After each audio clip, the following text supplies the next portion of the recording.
La psicologia de l'esport és una ciència en si.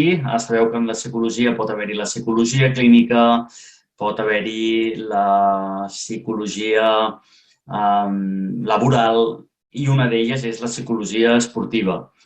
Doncs no som el perfil típic de psicòleg que coneixeu amb bata blanca i que treballa salut mental o problemes, sinó que més aviat estem orientats a optimitzar el rendiment. Per tant, no cal tenir un problema principal per treballar amb un psicòleg esportiu, sinó que qualsevol persona que vulgui millorar el seu rendiment, treballador, músic, artista, esportista, estudiant, amb el servei d'un psicòleg esportiu, aconseguirà fer aquest salt qualitatiu en els seus nivells.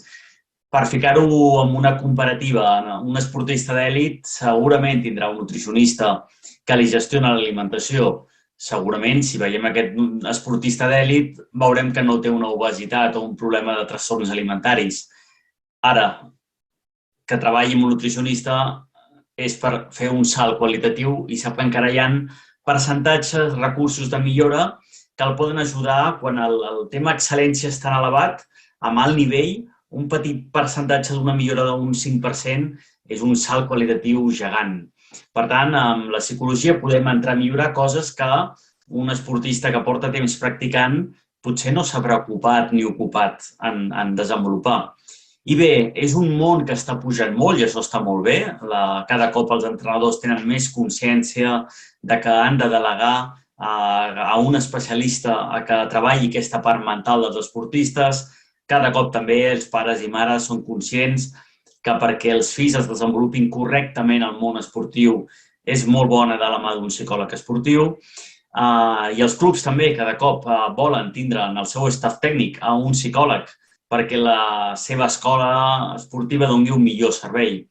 Però bé, tot aquest boom que està fent que sigui un personatge cada cop més habitual en els equips esportius d'èlit, a la ràdio, a la tele, a la premsa, ha fet que altres persones no formades legalment, com està establert, que és estudiar psicologia, la llicenciatura, i després fer el màster d'especialització en psicologia esportiva, doncs bé, hi ha gent que agafa dreceres més fàcils i via la paraula del coaching, que és com un buit legal que es poden posar a treballar, s'estan presentant com a especialistes del comportament humà esportiu, cosa que no ho són.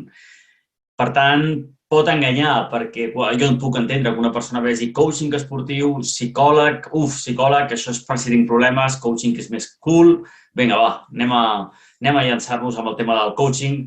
Segurament els anys de formació, segurament no, segur els anys de formació del coaching esportiu no té res de comparació amb tot el background que té un psicòleg que pot fer una perfecta visió, per fer una metàfora.